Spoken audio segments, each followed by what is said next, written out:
예, 저희는 사순절 묵상 계속하고 있습니다. 오늘은 세 번째 주 둘째 날인데요. 오늘도 사순절 묵상에 같이 참여해 주신 본향을 가는 동료, 순례자의 여러분들 모두들 환영합니다. 여러분들의 삶 가운데 하나님께서 말씀으로 여러 가지 은혜로 함께 하셔서 본향을 향해 가는 순례의 길들이 힘이 되고 정말로 복이 되는 그런 한 날이 되시기를 주님의 이름으로 축복합니다. 오늘 우리에게 주시는 말씀 읽고 같이 나누도록 하겠습니다. 창세기 4장 1절로 12절, 요한복음 21장 19절 하반절부터 22절까지 같이 말씀 읽겠습니다. 아담이 그의 아내 하와와 동침하매 하와가 임신하여 가인을 낳고 이르되 내가 여호와로 말미암아 등남하였다 하니라. 그가 또 가인의 아우 아벨을 낳았는데 아벨은 양치는 자였고 가인은 농사하는 자였더라. 세월이 지난 후에 가인은 땅의 소산으로 제물을 삼아 여호와께 드렸고 아벨은 자기도 양의 첫 새끼와 그 기름으로 드렸더니 여호와께서 아벨과 그의 제물은 받으셨으나 가인과 그의 제물은 받지 아니하신지라. 가인이 몹시 분하여 안색이 변하니 여호와께서 가인에게 이르시되 네가 분하여 함은 어찌 됨이며 안색이 변함이 어찌 됨이냐. 네가 선을 행하면 어찌 낯을 들지 못하겠느냐. 선을 행하지 아니하면 죄가 문에 엎드려 있느니라. 죄가 너를 원하나 너는 죄를 다스릴지니라. 가인이 그의 아우 아벨에게 말하고 그들이 들에 있을 때에 가인이 그의 아우 아벨을 쳐 죽이니라. 여호와께서 가인에게 이르시되 내 아우 아벨이 어디 있느냐. 그가 이르되 내가 알지 못하나이다. 내가 내 아우를 지키는 자니까. 이르시되 네가 무엇을 하였느냐. 네 아우의 핏소리가 땅에서부터 내게 호소하느니라. 땅이 그 입을 벌려 내 손에서부터 내 아우의 피를 받았은즉 내가 땅에서 저주를 받으리니 네가 밭을 갈아도 땅이 다시는 그 효력을 너에게 주지 아니할 것이요 너는 땅에서 피하며 유리하는 자가 되리라. 이 말씀을 하시고 베드로에게 이르시되 나를 따르라 하시니 베드로가 돌이켜 예수께서 사랑하시는 그 제자가 따르는 것을 보니 그는 만찬석에서 예수의 품에 의지하여 주님을 파는 자가 누구오니까 묻던 자더라. 이에 베드로가 그를 보고 예수께 여짜오되 주님 이 사람은 어떻게 되겠사옵나이까. 예수께서 이르시되 내가 올 때까지 그를 머물게 하고자 할지라도 내게 무슨 상관이냐. 너는 나를 따르라 하시더라. 아멘. 오늘 우리가 읽은 창세기의 말씀 속에서 가인은 자기가 동생 아벨과 비교되고 있다는 생각에서 출발합니다.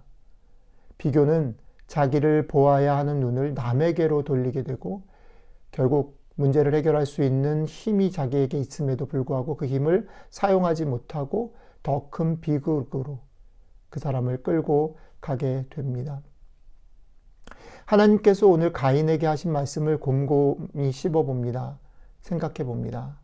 하나님 이렇게 말씀하셨죠. 죄가 너를 원하나 너는 죄를 다스릴지니라. 죄가 우리를 유혹하고 우리를 죄로 이끌고 가는 그런 시도를 하지만 우리는 누구냐면 너는 죄를 다스릴 수 있다. 우리의 삶 가운데 일어나는 많은 일들 속에서 때로는 기대치 않은 혹은 예상보다 못한 결과를 만날 수 있습니다. 오늘 가인도 역시 그랬죠. 성경은 근데 놀랍게도 왜 가인이 내 제사를 하나님이 흠양하지 받지 않고 아벨의 제사만 받았는지에 대해서 그 원인이나 이유나 그런 부분들을 추궁하거나 언급하지 않습니다. 사실은 이것은 우리의 일상 가운데 참 많이 일어나는 일이죠. 억울하고 언페어하고 사실은 이해할 수 없는 일들이 우리 가운데 참 많이 있습니다. 그렇죠? 그것에 대해서 사실은 하나님이 틀리실 수도 있죠. 하나님이 옳은지 누가 옳은지 누가 잘못했는지 그런 부분들에 대해서는 사실은 얘기하기 어려운 지점들이 많이 있습니다. 그것은 우리가 어떻게 할 수 있는 것이 아니죠. 어쩔 수 없는 것입니다. 그런데 성경은 오늘 그 부분에 대해서는 언급하지 않지만 그 다음에 대해서는 아주 명확하게 따져 묻습니다. 다음이 문제라는 거죠. 우리에게 벌어진 여러 가지 억울한 일, 우리에게 벌어진 많은 상황들, 기대치 않은 혹은 예상보다 못한 결과들 속에서 비교를 넘어서 다른 사람의 잘못과 나의 억울함을 호소하는 길로 갈 수 있고 상황과 결과를 직시하고 나를 돌아보면서 그 죄를 다스리는 길로 갈 수 있다라는 겁니다. 그게 우리가 할 수 있고 그 선택을 우리가 할 수 있다라는 것입니다. 자, 이어지는 본문 속의 베드로의 모습은 똑같은 비교에 관한 얘기를 하는데 그 비교를 다른 면에서 우리에게 도전하고 있습니다. 오늘 본문 속 베드로의 앞의 모습은 뭐냐면 부활하신 주님께서 예수님을 3번이나 부인해서 그 주님이 죽게 되었을 때 도망가 버리게 된 베드로, 그를 찾아오셔서 그에게 먹을 것을 주시고 다시 제자들에서 떼어내서 베드로와 단둘이 만나서 베드로가 3번 부인한 것들을 연상할 수 있는 3번 베드로에게 묻습니다. 네가 나를 사랑하느냐? 네가 저들보다 나를 사랑하느냐? 그 질문 앞에서 베드로는 무너졌고 다시 용서를, 회복을 경험합니다.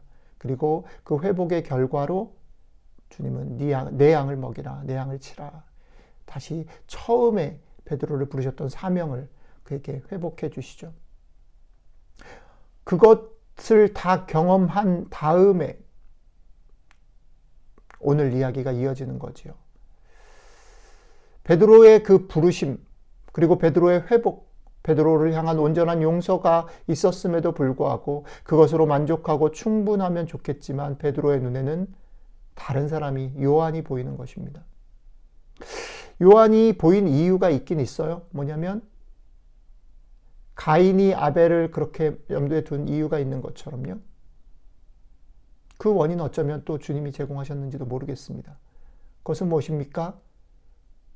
베드로가 이제부터는 자기가 원하는 대로 막 살았지만, 여태까지는 그렇게 살았지만 이제 앞으로는 다른 사람이 그를 끌고 다른 사람의 필요를 채워줄 것이다. 그리고 그것은 어쩌면 베드로의 마지막 죽음을 미리 얘기한 것이다 라고 이야기합니다. 그러니까 자신이 흡족하게, 자신이 기대하는 모습으로 주님이 부르시지 않았다라는 거지요. 베드로는 베드로의 길들로 부르셨다는 것입니다. 그리고 그것은 사실 객관적으로 보면 흡족하지 않을 수 있는 것이죠. 그렇기 때문에 베드로의 눈에 누가 왔습니까? 요한이 보인 거죠. 내가 그렇게 흡족하지 않게 주님을 따를 것이라면 저 사람은 어떻습니까? 요한은 어떻습니까? 라고 물어보는 겁니다. 주님은 이 부분에 대해서 포기하지 않고 양보하지 않고 대답합니다. 예수께서 이르시되 내가 올 때까지 그를 머물게 하고자 할지라도 너에게 무슨 상관이냐? 너는 나를 따르라 하시더라. 너는 나를 따르라 하시더라. 너는 너의 길을 가라는 거지요. 저 사람과 상관없이 저 사람에게 마음 뺏기지 말고 너의 길을 가라. 그것이 네가 기대하고 다른 사람들이 볼 때 객관적으로 그렇게 멋있고 폼나는 일이 아니고 흡족한 일이 아니고 신나는 일이 아니라 할지라도 너는 너의 길을 가라. 비교의식은 오늘 말씀의 두 가지를 비교해 보면 내가 다른 이보다 못할 때, 내가 잘못할 때만 일어나는 것이 아닌 것을 알 수 있습니다. 내가 무언가를 얻었고 만족스러운 결과를 얻었을 때에도 우리의 눈과 마음은 충분히 만족하지 못하고 주변을 둘러보게 됩니다. 기웃거리게 됩니다. 여러분들의 삶에서 힘들어서 여러분들이 원하지 않은 일이 일어났을 때, 혹은 여러분들이 원하는 일들이 흡족히 일어났을 때, 어느 때든지 상관없이 주변을 기웃거리게 될 때 기억하면 좋겠습니다. 오늘 주님의 말씀입니다. 내게 무슨 상관이냐? 너는 네 길을 가라. 너는 죄를 다스릴지니라. 단호하게 주님은 말씀하십니다. 눈과 마음을 뺏기지 말라는 것입니다. 여러분들은 여러분들 자신의 길을 가면 됩니다. 여러분들은 이미 이것들을 컨트롤할 수 있는, 제어할 수 있는 힘을 이미 가졌다. 그런 존재이다. 그것들을 잊지 말아라.